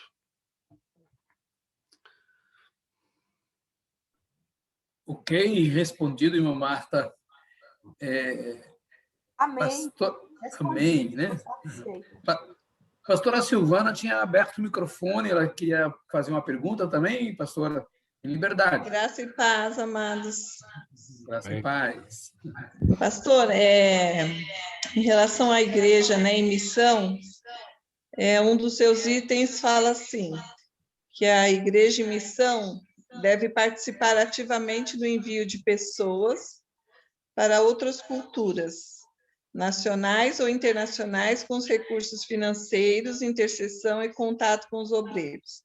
A minha pergunta é, mesmo quando a igreja cuida, envia um missionário, né, para o projeto missionário da igreja, quando ele retorna, uma vez que terminou aquele projeto, né, naquele tempo determinado, quando ele retorna, ele muitas vezes se desliga da igreja, assim, se desliga do projeto, parece que perdeu a vontade de trabalhar com missões. Nós, como liderança, a igreja, ela deve insistir nesse missionário ou não? Eu acho que a pessoa que esteve no campo trabalhando e tal, naturalmente vem com uma bagagem de experiência que pode ser muito útil para a igreja local. Eu acho que o que ocorre, às vezes, quando a pessoa volta assim, é que, quem sabe, se perdeu um pouquinho o contexto da sua igreja local. Então, e não sabe bem onde encaixar, né? Alguns também, quem sabe, acham que, bom, já que voltou, deixou o campo missionário, ou abandonou o seu chamado, ou não quer mais, né, mexer com essa questão. Eu acho que é uma tarefa importante da liderança, quando um missionário volta do campo, se ficou muito tempo, pouco tempo, e sentar e ver como é que agora você pode usar a sua experiência dentro da nossa igreja local aqui. Quem sabe nos ajudando a desenvolver um comitê de missões, né? Um grupo de trabalho sobre missões, quem sabe evangelização local, quem sabe informação missionária, quem sabe é você que deveria manter contato com outros missionários que nós temos, né? De alguma forma envolver dessa forma. Porque eu acho que o que às vezes acontece é que o cara está muito, né? A pessoa está bastante ativa lá no campo e volta para a sua igreja local e fica meio ali no banco, né? Não sabe bem o que fazer. Agora, isso aqui pode ser preparado já de antemão. Já na hora do envio, já se diz, olha, esperamos você de volta um dia, e aí nós queremos o seu envolvimento aqui. Nós estamos apoiando você, estamos orando por você, queremos que você depois também, né, esteja envolvido conosco aqui no momento em que Deus te chamar para voltar para a sua igreja local. Ou durante o campo no missionário, durante o tempo no campo, né, manter esse contato. E aí também não vai ser uma surpresa nem para a igreja, nem para o missionário, quando ele volta, de que, de repente, tem algumas tarefas ali. Agora, acontece, sim, que alguns vêm ou feridos do campo, tiveram experiências negativas, ou, quem sabe, descobriram que aquilo não era bem aquilo que Deus queria com a sua vida e quer, quem sabe, né, caminhar para outro lado. E a gente tem que respeitar isso de alguma forma. Mas eu acho que tem que ser muito bem conversado isso, né? Para não ficar assim que o missionário vem e fica ressentido, porque, de repente, ele não está pregando todo domingo, como ele fazia lá no campo missionário, ele não está sendo, né, quem sabe, envolvido da forma como ele está acostumado. Eu acho que é um potencial muito grande. Uma pessoa que esteve num campo missionário, conheceu outra cultura, trabalhou ali, se ele puder ser envolvido, né, no trabalho da igreja local, é um potencial muito grande. Ok, ok, pastora Silvana. Mais alguém gostaria de fazer alguma pergunta? Não sei se lá também no Peru, se Nilzete ou Mari querem perguntar. O dos alunos mesmo, não vi ninguém abrindo o microfone aqui agora. Mas... Sim. Eu quero agradecer por aprender tanto nessa noite. Nunca me canso de escutar um mestre como o pastor Bertio. Minha gratidão, e eu vou ter que sair do encontro, porque às 19 horas aqui tenho reunião de oração com a Massur. Mas foi maravilhoso. Parabéns, o seminário, por esses encontros, ainda com a dificuldade por causa da pandemia, mas, né, as reuniões virtuais também é muito boa. Pois obrigado pela participação, Nilzete, ter vindo. Pastor Bertio, muito obrigada. Sempre bem-vinda, Nilzete. Deus abençoe.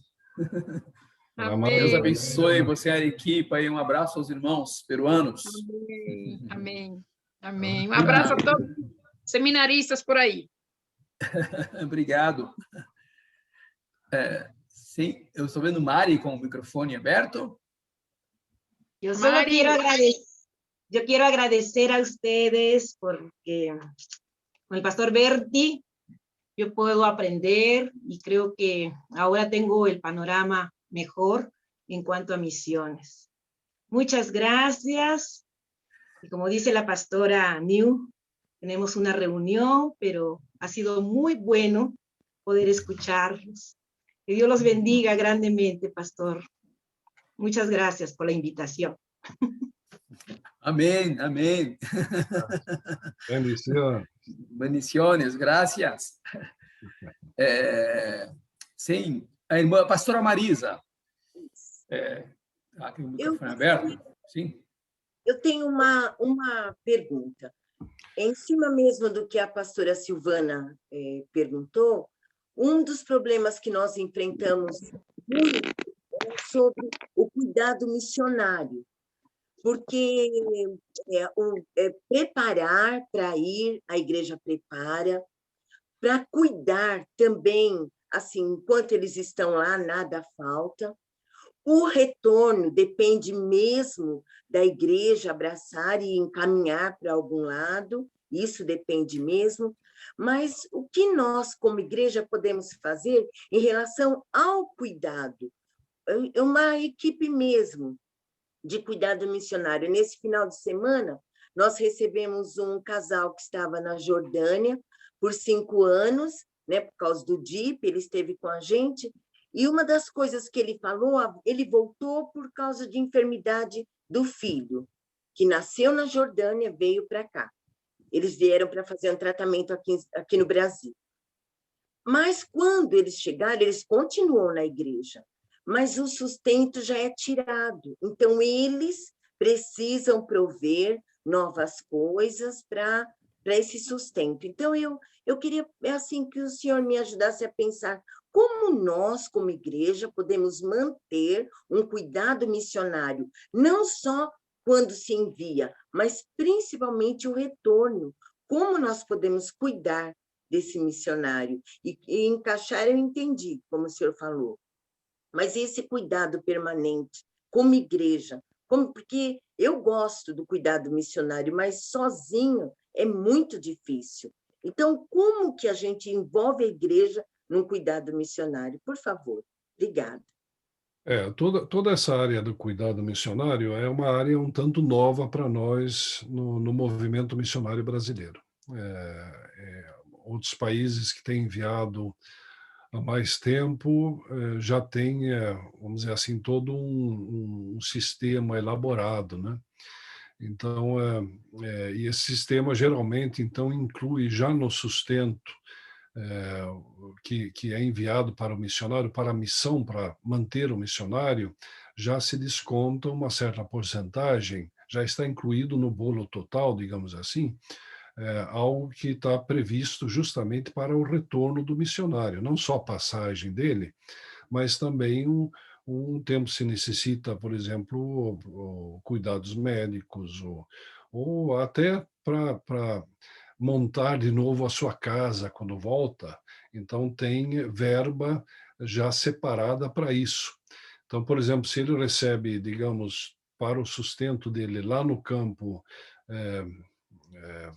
70% daquilo que entra, outros 30% são para, quem sabe, viagens, para projetos, e uma parte disso também para toda essa área de cuidado da família. O retorno, geralmente, é mais dramático do que a ida, justamente por causa disso. E tem várias razões, e tem vários livros que falam sobre esse choque cultural inverso, né? Quando o missionário, principalmente se ele ficou mais tempo no campo missionário, ele volta e todo mundo acha que ele sabe como funciona, né? Mas ele chega lá em São Paulo e não sabe nem se entra pelo ônibus na porta da frente e a porta de trás, não sabe como vai pagar a coisa, vai no banco, não sabe como fazer, porque mudou todo o sistema, né? Chega na igreja, os louvores são completamente diferentes daqueles quando ele saiu de lá 10 anos antes, e assim vai, né? Quer dizer, muita coisa nova. Quando há a expectativa da própria pessoa e também, quem sabe, daqueles que da própria igreja, que a pessoa volta, está em casa e já sabe tudo, e não sabe. E isso é pior do que chegar numa nova cultura e não saber nada, porque isso é natural, é lógico. Se eu chego num outro país, eu vou ter que aprender. Agora, voltando para o meu próprio país, a expectativa é que eu já conheça. Então, eu acho que a melhor forma é planejar. A gente tem que planejar. Nós fazemos muita coisa em cima do joelho, de uma forma espontânea, graças a Deus por pessoas como você, que tem esse desejo de ajudar os missionários, mas a gente precisa trabalhar isso de uma forma planejada. Já no envio do missionário, pensar o que vai acontecer quando volta. Podemos guardar já alguma coisa durante esse período que pode ser uma ajuda quando ele vem, né? Se ele vai ficar um tempo, 6 meses, 1 ano, e depois voltar para o campo, quem sabe a igreja precisa pensar, vamos continuar sustentando durante esse período. Não dá para pegar um outro emprego, outra coisa assim, quem sabe, durante esse tempo aí. Então, tem que se pensar um pouco isso. Se vai ficar permanente em casa, não vai voltar mais para o campo, aí, quem sabe, é um tempo, né, de transição até a pessoa, então, poder se estabelecer e ter um outro emprego, uma outra renda de alguma forma. Então, eu diria que o segredo, irmã, é planejamento, já ir pensando quanto que, né, nós precisaríamos, quem sabe, colocar de lado aqui para poder ajudar o missionário. E eu sei que isso aqui é um desafio, porque a parte financeira, em termos de missões, para nós é um desafio, né? Já é difícil manter a pessoa lá no campo, e com o dólar do jeito que está e tudo, não é fácil, não. Mas tudo isso tem que ser planejado, e Deus não quer outra coisa, a não ser que o missionário também se sinta bem quando ele volta, né? Então, eu acho que Deus tem que ir dando essa estratégia e os recursos, certamente, se a gente planeja, vai funcionar também assim. Pastor, boa noite. Boa noite.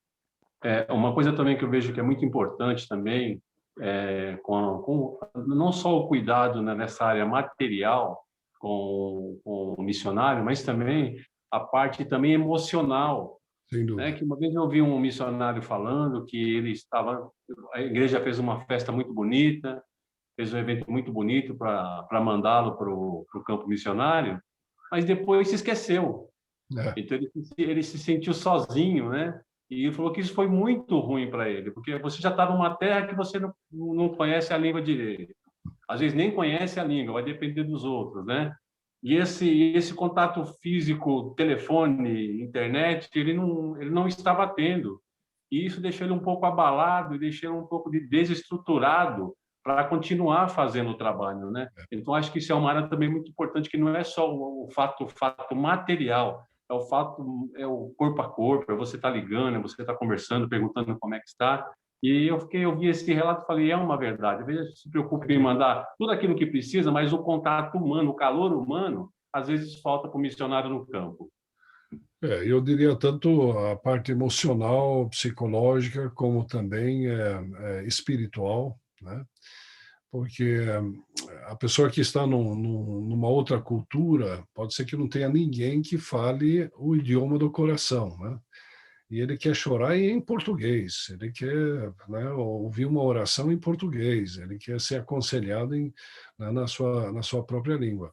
Então, não tem dúvida nenhuma, toda essa área do cuidado missionário em todas as áreas, todas as dimensões, e não esquecendo, né, do cônjuge, né, se é a esposa ou seu esposo que está acompanhando, né, depende um pouco, e dos filhos, né, o cuidado dos filhos, que muitas vezes não escolheram ir para o campo missionário com os pais, mas estão ali, né, numa cultura diferente também, quem sabe tendo problemas na escola, e filho de missionário, eu mesmo sou filho de missionário, eu sei das dificuldades às vezes de estar indo e voltando para os países, né, e encaixar numa nova escola diferente e tudo isso aí.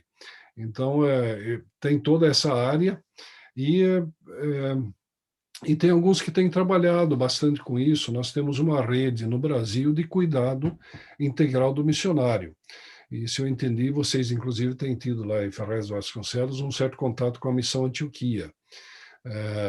E a irmã Márcia Tostes é uma das pessoas que coordena justamente essa área de cuidado integral do missionário no Brasil. E nós temos toda uma rede, inclusive nós também dentro da nossa denominação temos algumas pessoas que são especializadas nessa área, pastores, pastoras, também psicólogos, que tentam dar esse apoio, né? E aqui existe muita coisa que a gente pode estar desenvolvendo, naturalmente, e que, de fato, ajuda o missionário no campo a permanecer mais tempo. Fizemos uma pesquisa alguns anos atrás do movimento missionário brasileiro, saiu até um livro chamado Valioso Demais para que se Perca. É um livro que vocês encontram na editora Descoberta. E depois, mais tarde, lançamos um segundo livro chamado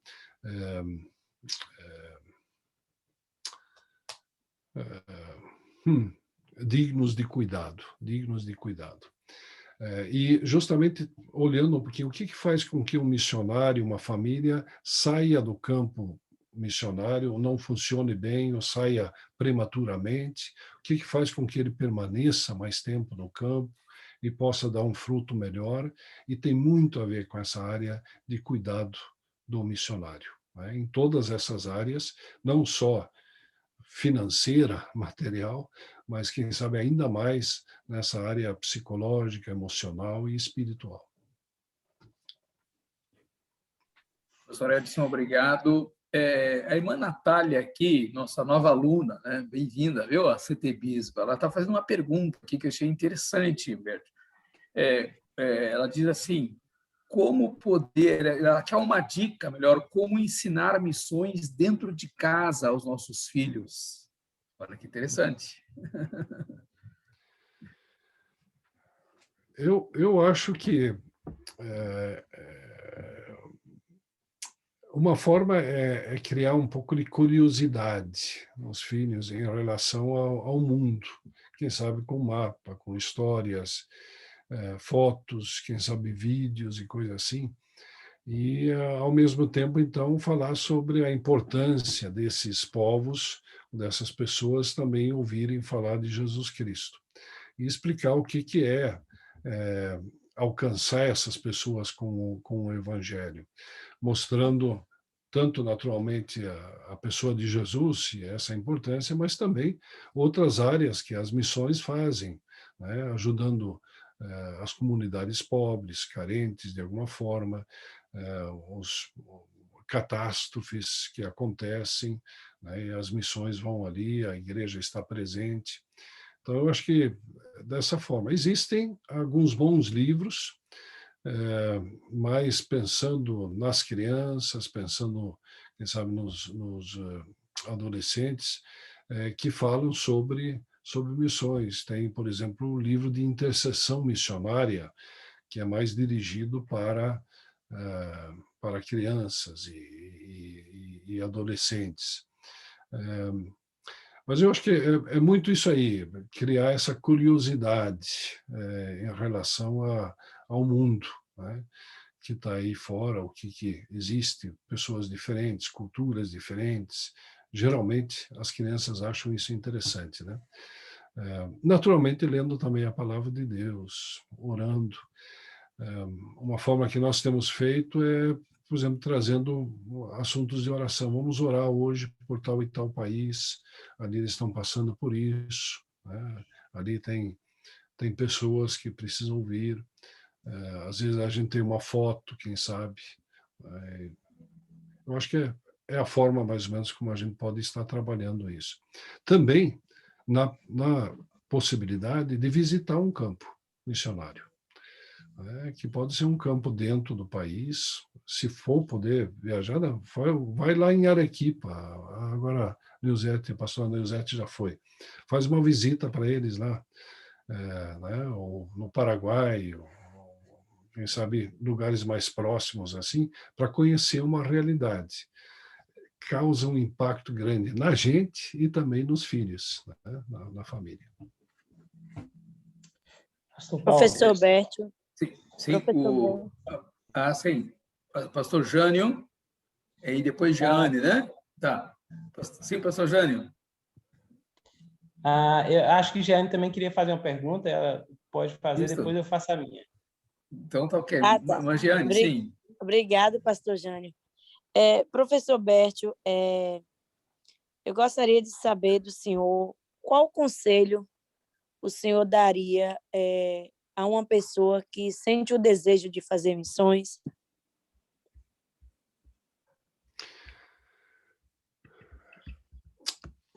Eu acho que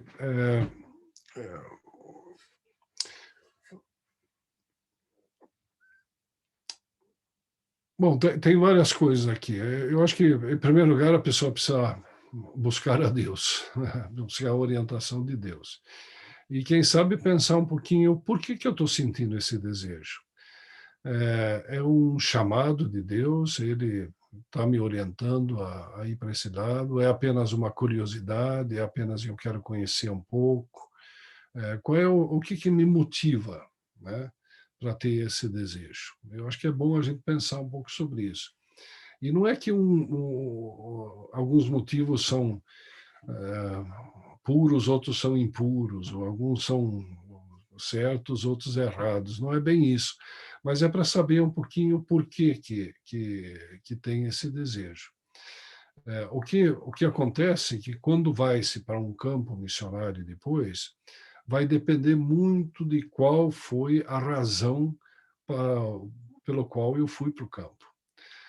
Se foi apenas como turista, ou apenas como curioso de outras culturas, isso vai me levar até um certo ponto, mas quando houver problemas, quem sabe rejeição, né, ou outras dificuldades, aí isso aqui não sustenta, né, não tem sustentação suficiente. aí você precisa realmente uma convicção de que é a vontade de Deus, um chamado para poder permanecer no meio, às vezes até das dificuldades, ou hostilidades, ou incompreensão que possa ter assim, né? Então, eu diria que a primeira coisa é orar a Deus, refletir um pouco, conversar com alguém que já conhece um pouco, conversar com o seu pastor, para entender um pouquinho o que é esse desejo. Segundo lugar, se informar. O que é missão? Né? O que é missões? O que significa isso? Onde que tem necessidades? Né? E começar a orar. Eu diria que, né, começar a interceder por missões. Antes de pensar em ir para o campo, começar a orar. E depois, naturalmente, se preparar. E aí temos o seminário, temos cursos especializados. Inclusive, o primeiro curso de treinamento transcultural no Brasil foi a Missão Antioquia que começou. Vamos lá para os idos 80 e pouco. Eu comecei a dar aula lá em 86, vocês imaginam. Então, há possibilidade de estar se preparando. Eu acho que tinha ali uma pergunta, inclusive, Paulinho, sobre usar profissões, né? Alguma coisa assim. E eu acho que é importante isso, quando a gente pensa nesse desejo de fazer missões, que tipo de missionário você é? Né? Porque, na verdade, hoje, se a gente pensa na forma de entrar em outras culturas, em certos países, se eu chego lá com a minha carteirinha de pastor, eles não vão deixar eu entrar. Né? Agora, se eu entro como médico, como professor, como, né, qualquer outra profissão, aí, quem sabe, há uma possibilidade de entrar e, inclusive, se envolver na comunidade. Né? Então, eu tenho dito muito isso, a gente precisa incentivar os nossos jovens a pensar em missões a partir das suas profissões. Né? Ter um bom treinamento profissional, depois também, naturalmente, um bom preparo bíblico e um bom preparo transcultural para ir para o campo missionário. Isso abre muitas portas hoje.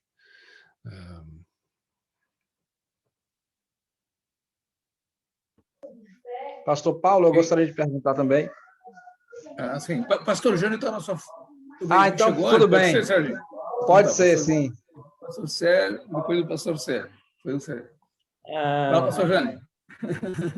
Eu quero, em primeiro lugar, agradecer, pastor Paulo, né, por o pastor, via CT Bisba, né, sempre nos proporcionar esses momentos tão especiais, né, e tão desafiador. E agradecer ao pastor Bértio, né, por trazer, né, uma exposição assim tão clara, né, desde Jerusalém, trazendo para os nossos dias, né, e nos desafiando. A minha pergunta, se eu não entendi errado, pastor Bértio, é quando o senhor fala que o mundo está com um olhar sobre o Brasil, o crescimento da igreja brasileira, e assim deu a entender que o mundo espera de nós, tem uma expectativa a nosso respeito. A minha pergunta é: a igreja brasileira, ela tem correspondido a essa expectativa das nações, pensando em missão, em missões transculturais? Até certo ponto, sim. Nós temos hoje, em termos de missionários brasileiros trabalhando em outras culturas, quem sabe em torno de uns 20 mil brasileiros trabalhando. Quer dizer, é um movimento missionário, um dos maiores do mundo. Naturalmente, Estados Unidos é maior, a Coreia do Sul tem mais gente também, mas o Brasil chega bem ali entre os que têm mais gente. Por outro lado, a nossa igreja brasileira, contando ela como um todo, é muito grande.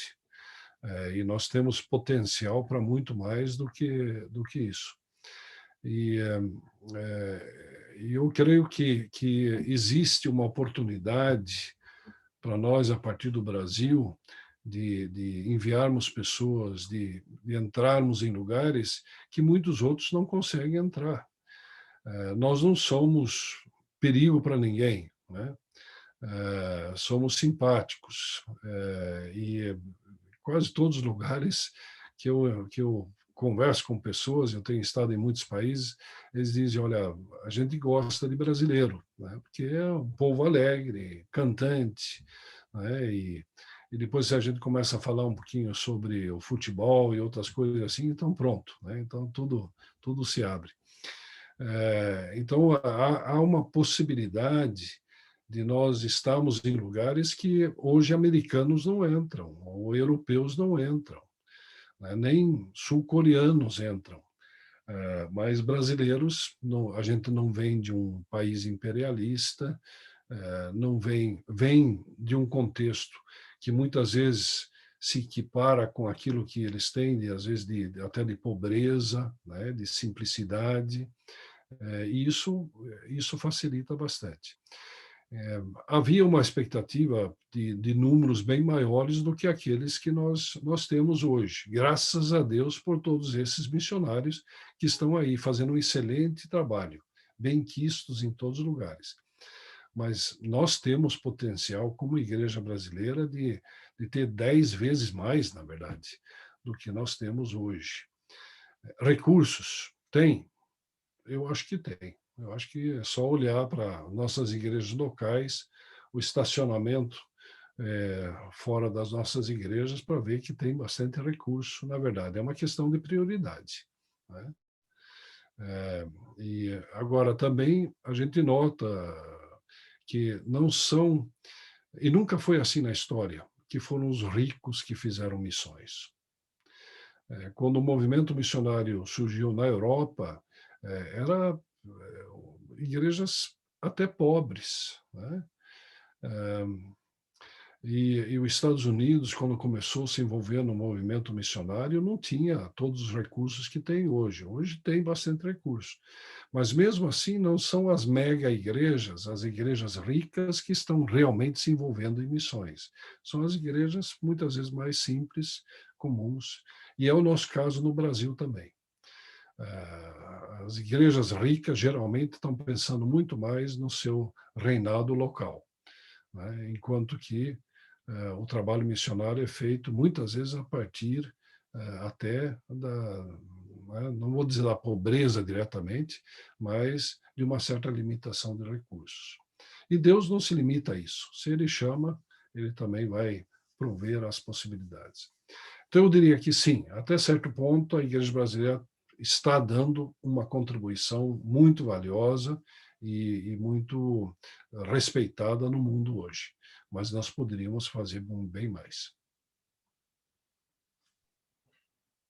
Ok. Vamos abrir, então, para uma última pergunta, porque a hora, nosso previsto era até 21 horas, então já passamos bastante, o professor Roberto já está passando das 2 da manhã. Sérgio, meu querido, tem a oportunidade para a tua pergunta? E depois nós vamos partir para o encerramento. Amém. Pastor Berg, a questão dos missionários que retornam, né? Existem vários motivos, mas como fica a gente explicar para a igreja aí agora, porque a gente sempre trabalhou com essa questão de colocou a mão no arado, não pode voltar atrás. E aí, como trabalhar com a igreja e com esse missionário agora, essa questão? Eu acho que a gente precisa entender o seguinte, o chamado para servir a Deus é um chamado para a vida toda como um cristão, como um discípulo de Jesus. Onde a gente serve pode variar. Antigamente tinha-se essa ideia de que o missionário era chamado para o campo, quem sabe para um campo específico, para toda a vida. Meus pais, quando eles foram para o Brasil, era isso. O chamado era para o Brasil, saíram aqui da Suécia e passaram 35 anos trabalhando no Brasil como missionários. E só voltaram com 70 e poucos anos de idade. A minha geração já tem pensado um pouco diferente, quer dizer, temos um chamado para a vida toda, mas onde esse ministério vai acontecer pode variar. Eu creio que a gente precisa ver assim, da seguinte forma, O fato da pessoa estar voltando do campo e permanecer, então, no seu país, não significa necessariamente que abandonou o seu chamado, mas pode ser que o ministério vai ser diferente. Assim como pastores, né? Pastores trabalham durante um certo tempo numa igreja, depois, quem sabe, vão para outra igreja e tal. E assim também pode ser com um chamado para missionário. O problema está mais se a pessoa, vamos dizer assim, teve uma experiência muito negativa no campo, que pode acontecer, né? Voltou bastante ferida no campo, porque não deu certo, ou porque, né, foi, pelas circunstâncias, maltratado, o sustento não foi de acordo. Às vezes é culpa nossa que a gente não orou, né, pelo missionário, esqueceu de orar, e volta, então, bastante frustrado do campo. Aí sim nós podemos ter uma situação onde a pessoa realmente diz, olha, eu não quero saber mais nada, não quero me envolver com o ministério, e aí eu poderia até dizer que abandonou sua vocação, o seu chamado. Mas eu acho que a gente precisa partir dessa possibilidade, dessa ideia de que somos todos chamados para servir a Deus a vida toda, mas podemos ter períodos diferentes, em lugares diferentes, em tipos de ministérios diferentes, e a gente precisa ter um certo cuidado para não, vamos dizer assim, refutar uma pessoa, dizendo, olha, a gente não quer nem saber de você mais agora porque você abandonou o campo, coisa assim. Pode ter outras razões aí que precisam ser trabalhadas, e, como eu disse antes, eu acho que uma pessoa que teve experiência, mesmo que for uma experiência negativa, é uma pessoa que precisa do nosso cuidado e tem um potencial de continuar servindo. O exemplo, eu acho que nós falamos aqui da igreja de Filipos, é Epafrodito, né? Vocês imaginam. Vejam o cuidado que o apóstolo Paulo tem quando ele manda Epafrodito de volta para Filipos, né? Ele diz, olha, homens como esse, vocês têm que honrar. O rapaz ficou ali, quem sabe, meio ano, nem sei quanto tempo, ficou doente, né? Causou um montão de problema para Paulo ali, ele pensou que ia ter que enterrar o rapaz ali, e depois manda ele de volta, mas ele reconhece nele esse esforço e quer que a igreja, né, o considere e certamente deu uma nova chance. Não sei o que aconteceu com ele depois, né? Quem sabe ele foi para outro campo depois, não sei. Mas eu acho que é uma perspectiva, uma atitude muito importante que a gente precisa ter aí. É muito bacana essa ideia desse cuidado, né, que Paulo deu para Afrodita. Interessante, Bertil. Bertil, muito obrigado por ter atendido nosso convite, se disponibilizado a estar aí, abrir mão do seu sono, eu vou dormir entregar agora. Sua madrugada aí para nós aqui no Brasil. Eu vou dormir agora, não tem problema nenhum. Pois então, eu vejo que o pastor Francisco Carlos está na sala, porém o áudio dele não está conectado, ele está no acampamento. Não quero deixar uma saudação ao pastor Francisco Carlos, que é o nosso fundador, o idealizador do seminário, nosso presidente da igreja também, o pastor que tem nos abençoado aqui nesse ministério de forma muito especial. Eu abraço ao pastor Francisco Carlos. Uma saudação muito especial ao querido colega pastor Francisco Carlos. Admiro muito o trabalho que ele vem fazendo na igreja, na região. Ele tem formado uma igreja em missão, uma igreja missionária, missional, sem dúvida. Isso é verdade. Com impacto na comunidade e também participação fora, né? Então exatamente. É um trabalho exemplar e Deus continue abençoando ricamente o trabalho aí que estão fazendo.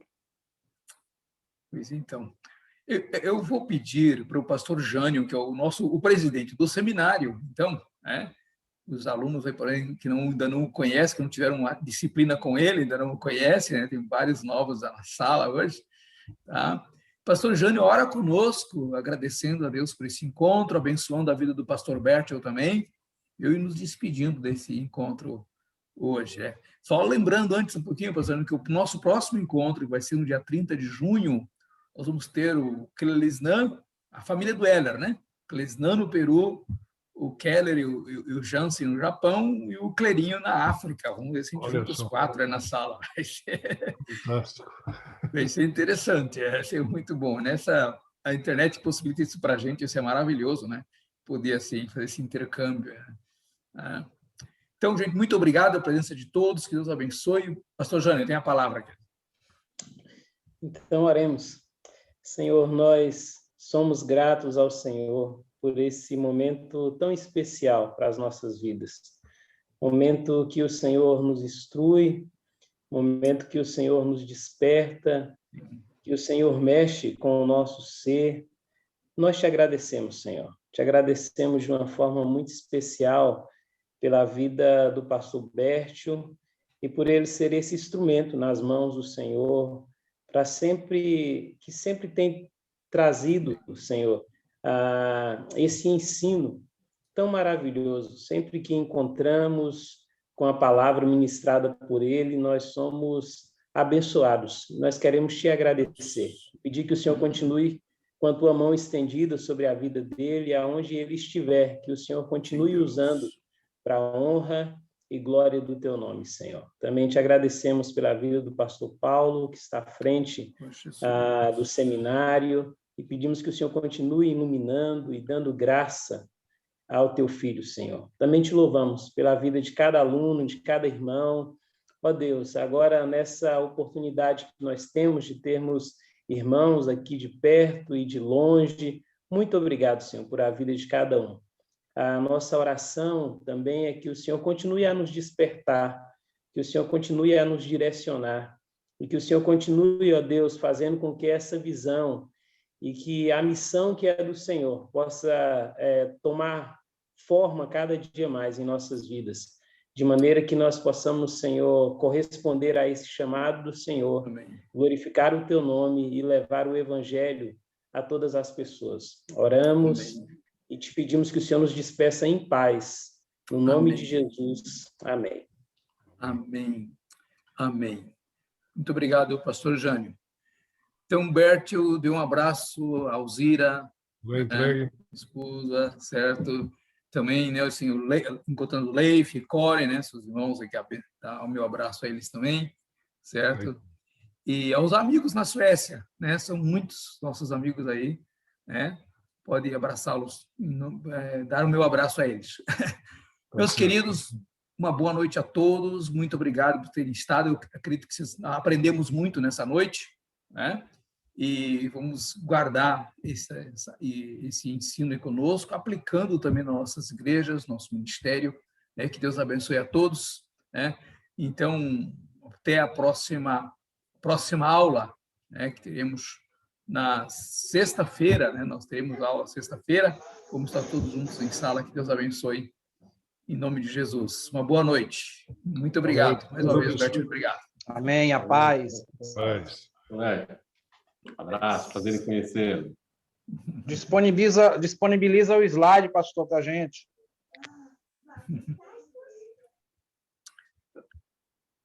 Tá ok.